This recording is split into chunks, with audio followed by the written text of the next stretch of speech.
বরাবর 18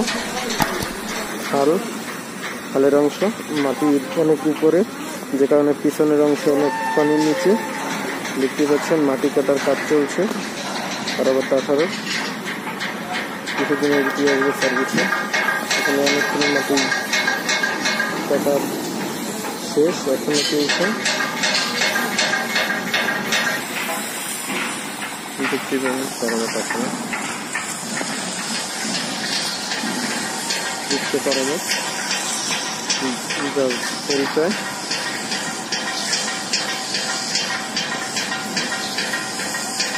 বিশাল এক দানব বরিশালের জন্য আসছে কাপাতে।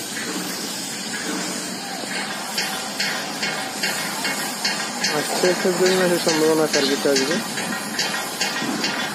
সামনের অংশে মাটির কাজ চলছে, মাটি কাটার কাজ চলছে। হাল মাটির অনেক উপরে, যে কারণে কাজ খুব দ্রুত গতিতে চলছে এখন সার্ভিসে আসার জন্য।